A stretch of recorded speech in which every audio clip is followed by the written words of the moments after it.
हुन्छ यहाँ उपस्थिति तपाईँहरू सबैजनालाई जय मसीह। नमस्ते। अब हामी परमेश्वरको जिउँदो वचनबाट मत्ती रचित सुसमाचार 26 अध्यायको 36 पदबाट 46 पदसम्म म तपाईँको माझमा पढिदिनेछु। तपाईँले ध्यान दिएर त्यो वचनलाई हेर्नुहोला। बाइबलमा यसरी लेखेको छ, तब यसु गेतसमनी भन्ने ठाउँमा तिनीहरूसँग जानुभयो र चेलाहरूलाई भन्नुभयो, तिमीहरू यहीँ बस, म चाहिँ अलि पर गएर प्रार्थना गर्छु। र आफूसँग पत्रुस र जब्दियाका दुई छोराहरूलाई लिएर उहाँ शोकित र व्याकुल हुन लाग्नुभयो। तब उहाँले तिनीहरूलाई भन्नुभयो, मेरो प्राण गहिरो शोकले मरितुले भएको छ, तिमीहरू यहीँ बस र मसँग जागा रह। अनि उहाँले अलि अगाडि गएर लम्पसार परी प्रार्थना गर्नुभयो, हे मेरा पिता, हुनसक्छ भने यो कचौरा मबाट हटोस्, तरै पनि मैले इच्छा गरे बमोजिम होइन, तर तपाईँले इच्छा गर्नुभए बमोजिम होस्। तब उहाँ चेलाहरूका आएर तिनीहरूलाई निदाइरहेका भेटाउनु भयो र पत्रुसलाई भन्नुभयो, के तिमीहरू मसँग 1 घन्टा पनि जागा बस्न सकेनौ? जागा रहो, प्रार्थना गर र परीक्षामा नपर्। आत्मा त साँच्चै तयार छ, तर शरीर दुर्बल छ। फेरि दोस्रो पल्ट गएर उहाँले प्रार्थना गर्नुभयो, मेरा पिता, मैले यो नपिई हुँदैन भने तपाईँकै इच्छा पुरा होस्। उहाँ फेरि आएर तिनीहरूलाई निदाइरहेकै भेटाउनु भयो, किनकि तिनीहरूका आँखा लोलाएका थिए। यसकारण उहाँले तिनीहरूलाई फेरि छोड्नुभयो र गएर फेरि उही शब्दहरू दोहोऱ्याई तेस्रो पल्ट प्रार्थना गर्नुभयो। तब उहाँ चेलाहरूका आएर तिनीहरूलाई भन्नुभयो, तिमीहरू अझै सुतिरहेका र विश्राम गरिरहेका छौ? हेर, समय नजिक आइपुगेको छ। मानिसको पुत्र पापीहरूका हातमा पर्न लागेको छ। उठ, जाऊ, हेर, पक्राइदिने नजिकै छ। आमेन। आजको वचनको विषय छ, विश्वासीको जीवनमा प्रार्थना महत्त्वपूर्ण छ। है, संसारमा सेवकाई गर्नुहुने बेला प्रभु येशूले उहाँको जीवनमा आएका परीक्षाहरूमा सामना मात्रै होइन, विजय हुनुभएको छ। उहाँको जीवनमा आएका ती सेवकाईमा आएका ती समस्याहरू, बाधाहरू चाहिँ उहाँले सामना मात्रै गर्नु भएन कि विजय गर्नुभयो। तर ती विजय गर्नको लागि उहाँसँग के कुराहरू थियो त भन्ने कुरामा हामीलाई प्रश्न हुन सक्छ। म तपाईँको माझमा म बताउने छु। 1 नम्बरमा विजय गर्नको लागि उहाँले उपवास प्रार्थना बस्नुभयो। 2 नम्बरमा विजय गर्नको लागि उहाँ वचनद्वारा बोल्नुभयो। 3 नम्बरमा चाहिँ उहाँले आश्चर्य कर्महरू गर्नुभयो। बाइबल धर्मशास्त्रमा हेर्ने हो भने मैले तपाईँलाई संक्षिप्तमा यो कुराहरू बताएको छु। अब यो 3वटा कुरा मध्ये हाम्रो जीवनमा 1 नम्बर हुनुपर्ने कुरा चाहिँ के हो? उपवास प्रार्थना हो। आमेन। उपवास प्रार्थना है। तर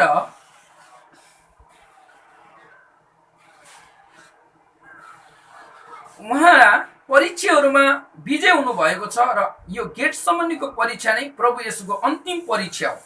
यो मत्ती रचित सुसमाचार 26 अध्यायको 36 पदबाट 46 पदसम्म हेर्यो भने नै येशू प्रभुको यो संसारको अन्तिम परीक्षा हो।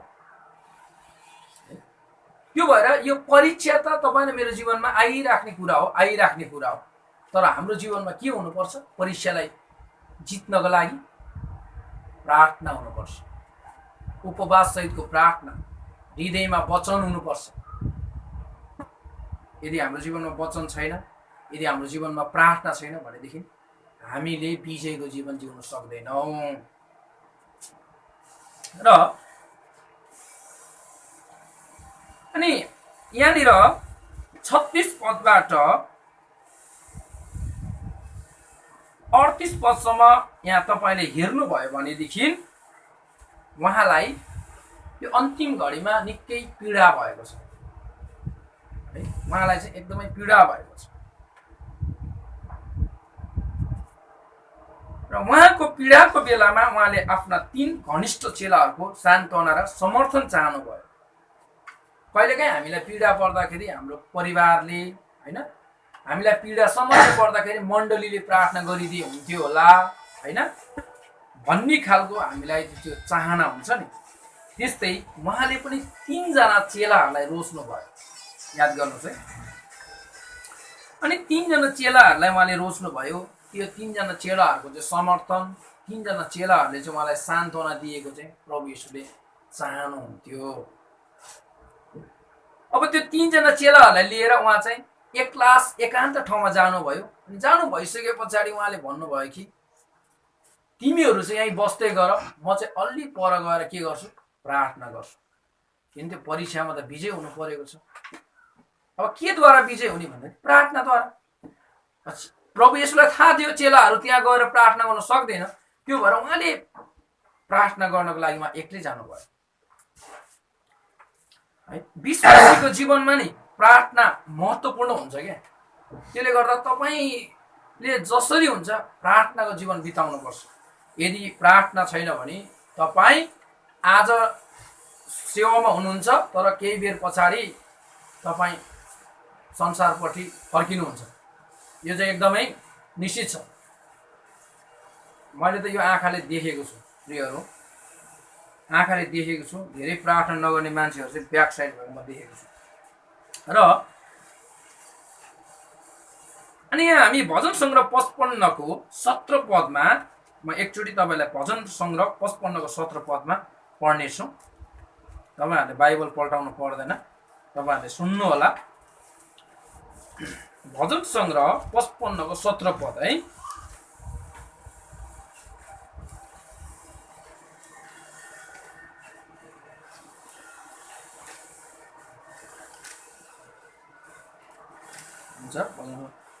भजन सङ्ग्रह 55 को 17 पदमा यसरी लेखेको छ, बिहान बेलुकी र दिउँसो म दुःखमा उहाँलाई पुकार्छु र मेरो स्वर उहाँले सुन्नुहुन्छ। आमेन। दाउदले 3 पटक परमेश्वरले मेरो प्रार्थना सुन्नुहुन्छ भन्दछ है। कहिले कहिले भन्दाखेरि बिहान, दिउँसो, बेलुका। हामी विश्वासीले दिनमा कति पटक प्रार्थना गर्नुपर्छ त? 3 पटकसम्म हामीले प्रार्थना गर्नु पर्यो नि हैन। बिहानै उठेर प्रार्थना गर्नु पर्यो, दिउँसो पनि प्रार्थना गर्नु पर्यो, बेलुका पनि हामीले प्रार्थना गर्नु पर्यो। किनभने त्यो प्रार्थना चाहिँ परमेश्वरले सुन्नुहुन्छ। किनभने दाउदले पनि त्यसरी प्रार्थना गर्थ्यो। दाउद तपाईँ र मैले आदर गर्नुपर्ने व्यक्ति हो हैन। त्यसले गर्दा तपाईँ र मैले पनि प्रार्थना गर्नुपर्छ। अब चेलाहरूलाई उहाँले 38 पदमा हेर्ने हो भने केही बेरको लागि अलि यता छोडेर गएर 39 पदमा हेर्ने हो भने अलिकति टाढा गएर उहाँले के गर्नुभएको छ, लम्पचार परेर उहाँले प्रार्थना गर्नुभएको छ। येशू प्रभुको जीवनमा त्यो अन्तिम परीक्षा थियो। उहाँले लम्पसार भएर प्रार्थना गर्नुभएको छ।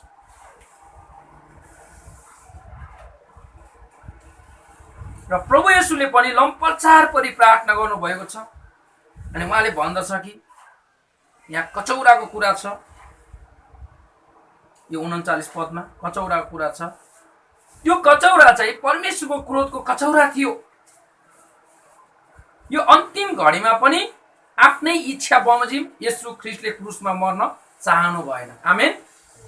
यहाँ गजबको कुरा चाहिँ येशू प्रभुले यो अन्तिम परीक्षामा पनि पिताको इच्छालाई खोज्नु भएको छ। धेरैचोटि हाम्रो जीवनमा त परीक्षा आइसके पछाडि हामी पिताको इच्छालाई खोज्दैन, तर आफ्नै इच्छालाई खोजेर हामी चाहिँ त्यो समस्याबाट चाहिँ हामी के गर्छौँ, हामी हार्न पुग्छौँ। धेरै मान्छेहरू हारेको छ आज। त्यसले गर्दा विजयको जीवन यदि जिउनु हो भने विश्वासी तपाईँले प्रार्थना गर्नुपर्छ। तपाईँले कसरी प्रार्थना गर्नुहुन्छ? प्रार्थना गर्दाखेरि जहिले पनि हामीले पिताको इच्छालाई खोज्नुपर्छ। र अब म दानियल 6 अध्यायको 10 पद तपाईँको बिचमा म पढिदिनेछु। दानियल 6 अध्यायको 10 पद है, तपाईँहरूले ध्यान दिएर सुन्नु होला आजको वचन।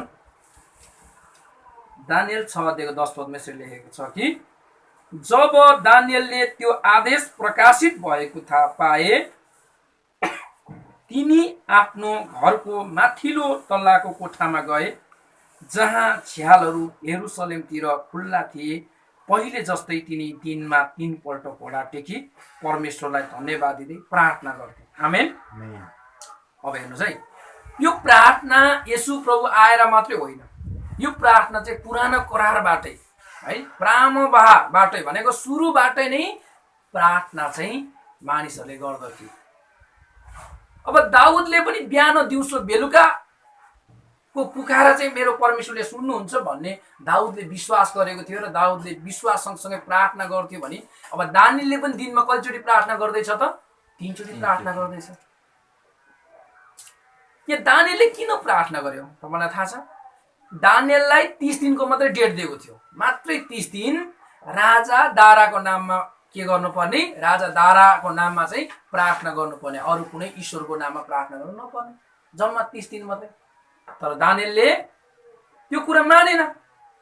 किन म राजा दाराको नाममा प्रार्थना गर्ने, म त जीवित परमेश्वरको नाममा प्रार्थना गर्छु नि। ऊ त मजाले आफ्नो रुममा जान्थ्यो, मजाले घोडा टेक्थ्यो, मजाले आफ्नो झ्यालहरू खुल्ला थियो, मजाले प्रभुसँग उसले प्रार्थना गर्थ्यो। आमेन। यो दानियलको जीवनमा परीक्षा थियो, दानियलको जीवनमा पनि समस्या थियो। हामीले हेर्ने हो भने दानियलको जीवनमा जम्मा 30 दिनसम्म मात्रै दानियलले यदि दारा राजाको बारेमा चाहिँ उसले पुकार गरे भए दारा राजासँगै उसको के हुन्थ्यो, सङ्गत हुन्थ्यो। अनि त्यो कुरा दानियलले नमाने कुरा त्यहाँ थाहा भएपछि दानियललाई सिंहको खोरमा लगेर फ्याँकिदिएको छ। प्रार्थना त गर्यो दानियलले, तर के गर्ने, प्रार्थना गरे पनि सिंहको खोरमा लगेर फालिदिहाल्यो। सिंहको खोरमा लगेर फालिदिए तर सिंहहरूले खान सकेन। सिंहहरूको मुख चाहिँ जीवित परमेश्वरले बन्द गरिदिनु भयो। आमेन। तपाईँ र मेरो जीवनमा प्रार्थना छ भने हामी कहिले पनि हार्दैनौँ। अब दानियलले पनि यहाँ दिनमा 3 पटक प्रार्थना गरेर चाहिँ विजयको जीवन जिएको छ। भोलिपल्ट राजा दारा आउँछ, आइसके पछाडि दानियललाई त्यहाँ जीवित देख्छ। अनि देखिसके पछाडि के गर्दछ त भन्दाखेरि त्यो जो व्यक्तिले दानियललाई चाहिँ आक्षेप लगायो त्यो व्यक्तिहरूलाई चाहिँ त्यहाँ सिंहको खोरमा लगेर फेरि फ्याँकिदिन्छ। फ्याँकिदिइसकेपछि उनीहरू त्यसरी बस्नु पाउँदैन, उनीहरूलाई चाहिँ कारापुरु सिंहले चाहिँ भुइँमा नझर्दै खाइदिन्छ। आमेन। प्रियहरू, यदि तपाईँको जीवनमा दानियलको जस्तै समस्या तपाईँ के गर्नुहुन्छ र तपाईँ के गर्ने योजनामा हुनुहुन्छ त्यो त म जान्दिनँ। तर म के भन्छु भने यो वचनले हामीलाई के उत्साह दिन्छ भने तपाईँ र मैले प्रार्थना गर्नुपर्छ। हाम्रो जीवनमा समस्या आउँदाखेरि, हाम्रो जीवनमा परीक्षा आउँदाखेरि, हाम्रो जीवनमा बाधा आउँदाखेरि हामीले प्रार्थना गर्नुपर्छ है। र पुरानो करारमा दानियलको जीवनमा पनि परीक्षा आएको छ। कोद्वारा भन्दा राजा दाराद्वारा है, दारा भन्ने एकजना राजाद्वारा चाहिँ दानियलको जीवनमा परीक्षा आएको छ। धेरैचोटि हाम्रो परिवारमा हाम्रो श्रीमतीको कारण, हाम्रो आफन्तको कारण, आफ्नो व्यक्तिगत स्वार्थको कारण हाम्रो जीवनमा परीक्षा आउँछ। त्यो भएको कारणले गर्दाखेरि हामीले दैनिकी जीवन प्रार्थनामा बिताउनु पर्छ। विश्वासीको जीवनमा प्रार्थना महत्त्वपूर्ण हुन्छ। तपाईँको जीवनमा कसरी तपाईँले प्रार्थना गर्नु भएको छ त्यो मलाई थाहा छैन, तर प्रार्थना चाहिँ गर्नुपर्छ। आमेन। र त्यस पछाडि आएर उहाँले, म तपाईँलाई 40 पदबाटको तलतिर, अनि 40 पदमा हेर्ने हो भने उहाँ चेलाहरू कहाँ फर्केर आउनुहुन्छ। अनि चेलाहरू चाहिँ निदाइरहेको भेटाउनुहुन्छ क्या येशू प्रभुले। क्या चेलाहरू चाहिँ मस्तै निदाइरहेको हुन्छ क्या। अनि अब त्यो चेलाहरूले चाहिँ येशू प्रभुलाई के भन्दै थियो भन्दाखेरि यहाँ हामीले यही मत्तीकै पुस्तकमा हामीले हेऱ्यौँ भने 26 अध्यायको 31 पदतिर हामी हेऱ्यौँ भनेदेखि भन्दछन् कि म त हट्नेवाला छैन प्रभु, तपाईँलाई कसैले यदि पक्रियो भने म हट्नेवाला छैन क्या, म त यस्तो छु कि तपाईँसँग ज्यानै दिनु पनि तयार छु भनेर भन्दछ कि। तर अन्तमा के छ भनेदेखि कहाँ ज्यान दिनु, अन्तमा त उनीहरू त मस्ती निदाइरहेको हुन्छ। त्यो चाहिँ के हो भने त्यो चाहिँ साँचो चेलाको गुण भयो, बुझ्नुभयो। परमेश्वरको वचनलाई नबुझेको कारणले गर्दाखेरि परमेश्वरसँग उनीहरू एकछिन पनि जागा बस्न सकेन, 1 घन्टा पनि उनीहरू चाहिँ जागा बस्न सकेन क्या। त्यसले गर्दाखेरि हामी जागा रहनको लागि चाहिँ हामी परमेश्वरसँग हामीले प्रार्थना गर्नुपर्छ। र त्यो बेलामा यहाँ पत्रुस पनि थियो र अन्य चेलाहरू पनि थियो है। यहाँ 11 जना चेलाहरू पनि के त भन्दाखेरि जागा बस्न सकेको छैन क्या।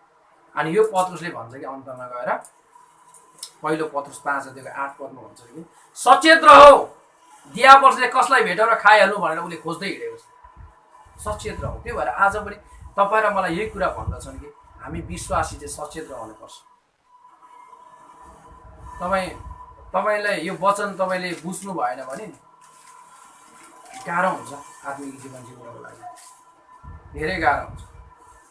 तपाईँहरूलाई जेउस अब बिस्तारै तपाईँले देख्नु पनि हुन्छ कति मानिसहरू आत्मिक जीवनबाट होइन, उनीहरू चाहिँ त्यो चेलाहरू पनि आत्मिक जीवनमा चाहिँ एक प्रकारले त्यति बेलाको समय मरेको थियो। विचार गर्नुहोस् विश्वासी, तपाईँ आत्मिक जीवनमा मर्नु भएको छ कि जीवित हुनुहुन्छ त? यदि तपाईँले साँच्चै नै प्रार्थना गर्दाखेरि तपाईँले चाहिँ निन्द्रो लाग्ने, वचन सुन्दाखेरि निन्द्रो लाग्ने हो भने त तपाईँ आत्मिक जीवनमा मरेको हो सिधै। त्यसले गर्दाखेरि आत्मिक जीवन जिउनको लागि चाहिँ तपाईँ जीवित हुनु पर्यो क्या। याद गर्नुहोस् है। अनि यहाँ चाहिँ अनि प्रभुले भन्नुहुन्छ कि जागा रहो, प्रार्थना गर र परीक्षामा नपर, आत्मा त साँच्चै तयार छ तर शरीर दुर्बल छ। आमेन। हाम्रो आत्मा त साँच्चै तयार छ नि होइन, हामीलाई ओ सङ्गति बस्न कति मन लाग्छ, तर के गर्ने, प्रार्थना गर्न सक्दैन। त्यो भएर हामी जाग्नु पर्छ के, हामीमा जागृति आउनु पर्यो कि। म तपाईँलाई के भन्छु भने तपाईँको जीवनमा मात्रै समस्या होइन, यो समस्या दानियलको पालामा पनि थियो, अयुबको पालामा पनि थियो, दाउदको पालामा पनि थियो, येशू ख्रीष्टको समयमा पनि थियो र तपाईँ र मेरो समयमा पनि यो समस्या छ र ती चेलाहरूको पालामा पनि यी समस्याहरू थिए, यी परीक्षाहरू थिए। आमेन। अनि उहाँ पहिलोचोटिको प्रार्थना गरेर फर्केर आउँदाखेरि त उहाँले भुसुक्कै चेलाहरू निधाइरहेको भेटाउनु भयो। अब दोस्रो चोटिको प्रार्थना उहाँले सकेर आउनुहुन्छ। दोस्रो चोटिको प्रार्थनामा चाहिँ उहाँ फेरि जानुहुन्छ। अनि जानु भइसके पछाडि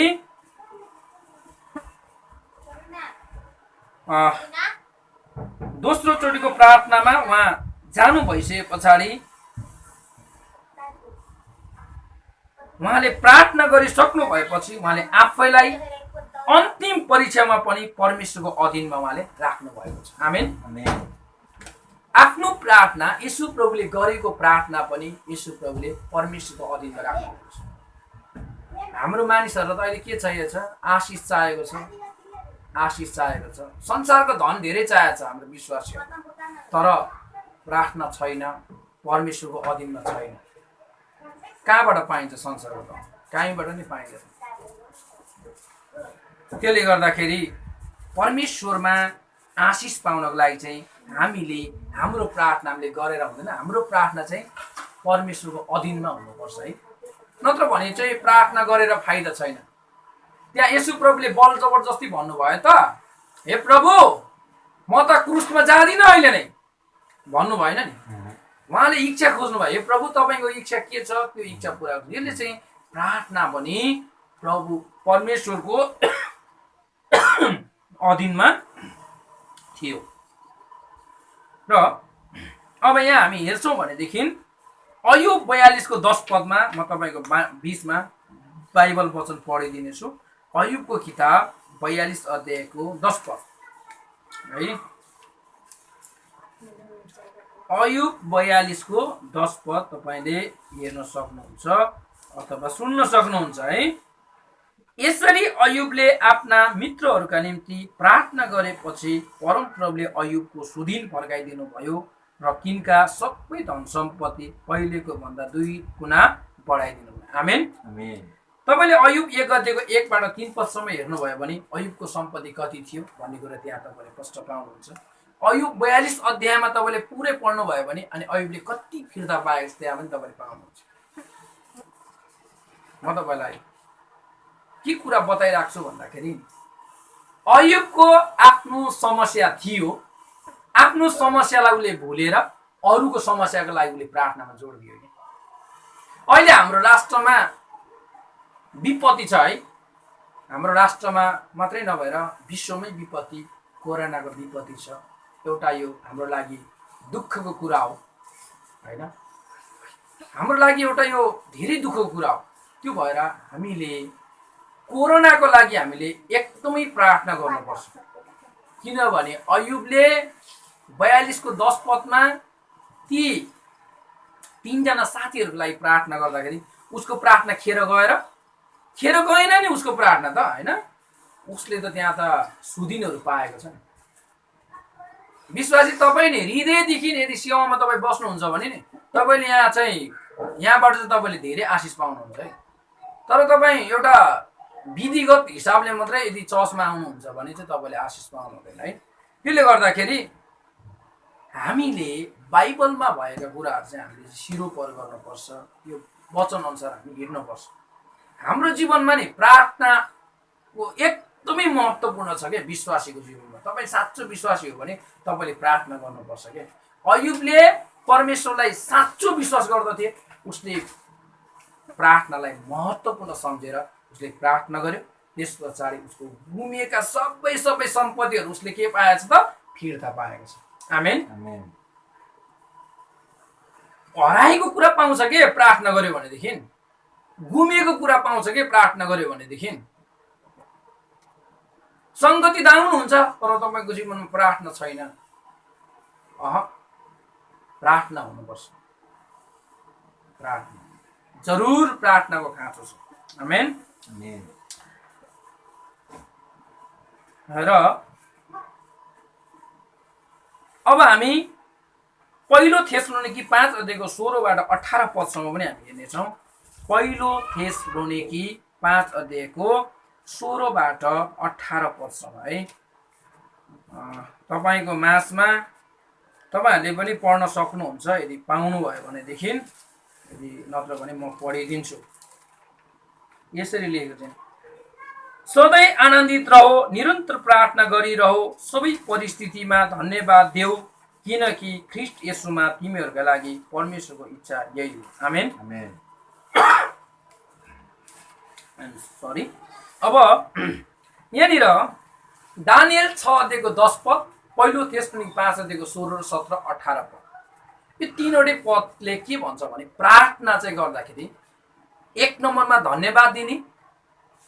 धन्यवाद दिएर मात्रै हामी प्रार्थना गर्नुपर्छ।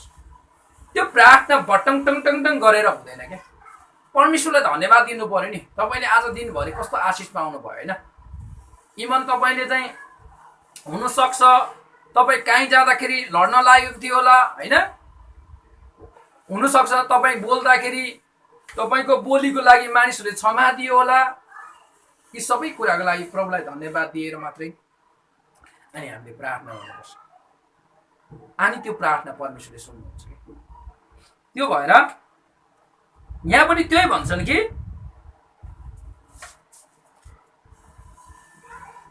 सबै परिस्थितिको लागि धन्यवाद दिएर चाहिँ हामीले के गर्नुपर्छ त प्रार्थना गर्नुपर्छ। आमेन। हामीले प्रार्थना चाहिँ कसरी गर्नुपर्छ भन्दा 1 नम्बरमा चाहिँ हामी आनन्दित रहनुपर्छ। 2 नम्बरमा चाहिँ हाम्रो प्रार्थना निरन्तर हुनुपर्छ र 3 नम्बरमा चाहिँ हाम्रो प्रार्थनामा धन्यवाद दिएको हुनुपर्छ। विश्वासी भइसके पछाडि धन्यवाद दिन जान्नुपर्छ। त्यो चाहिँ साँचो विश्वासी हो। यदि धन्यवाद दिन जान्दैन भनेदेखि नि त्यो साँचो विश्वासी होइन। त्यो साँचो विश्वासी हुँदै होइन है। अब हामी मत्ती 26 अध्यायतिरै हामी फर्किनेछौँ। म तपाईँको माझमा फेरि पनि केही कुराहरू बताउने छु है। अब 44 पदबाट म तपाईँलाई 44 पदमा म पढ्नेछु। यसकारण उहाँले तिनीहरूलाई फेरि छोड्नुभयो र गएर फेरि उही शब्दहरू दोहोऱ्याई तेस्रो पल्ट प्रार्थना गर्नुभयो। आमेन। अब हेर्नुहोस् है, दानियलले पनि 3 पटक प्रार्थना, दाउदले 3 पटक प्रार्थना होइन, अयुबको अनगिन्ती प्रार्थना, पाउलले भन्छ आनन्दित रहौ, निरन्तर प्रार्थना गरिरहौ, धन्यवाद दिँदै। अब यहाँ येशू प्रभुले पनि तेस्रो पल्टको प्रार्थना पनि उहाँले गर्दै हुनुहुन्छ। तेस्रो पल्टको प्रार्थनामा पनि त्यही शब्द छ क्या। कुन शब्द थियो अघि? उहाँको इच्छा खोज्ने, आफ्नो प्रार्थना उहाँको अधीनमा राख्ने है, त्यही शब्द परमेश्वरको इच्छाको अधीनमा राख्नु भएर येशूले मृत्युबाट उम्कने परीक्षामाथि येशूले विजय गर्नुभयो। आमेन। जब परमेश्वरको इच्छामा उहाँले प्रभुको इच्छा खोज्नुभयो, आफ्नो प्रार्थनालाई लगेर प्रभुको अधीनमा राख्नुभयो, त उहाँले के पाउनुभयो भन्दाखेरि त्यहाँबाट त्यो जुन उम्कने, त्यो मृत्युबाट उम्कने परीक्षामाथि चाहिँ उहाँले विजय गर्नुभयो क्या। उहाँ पनि त्यहाँबाट के हो समय आएको हो कि होइन निश्चित नभएको कारणले गर्दाखेरि प्रभुलाई, परमेश्वरलाई सोध्दै हुनुहुन्थ्यो। अन्तमा त्यो क्रुसमा उहाँ गएर बलिदान भएर 3 दिनमा उहाँ के हुनुभयो? जीवित बौरी उठ्नुभयो। आमेन। हाम्रो प्रार्थना निरन्तर हुनुपर्छ प्रिय। र अब यहाँनिर मत्तीकै किताबमा छ कि यहाँ भन्छ उठ जाऊ, हेर पक्राइदिने नजिकै छ।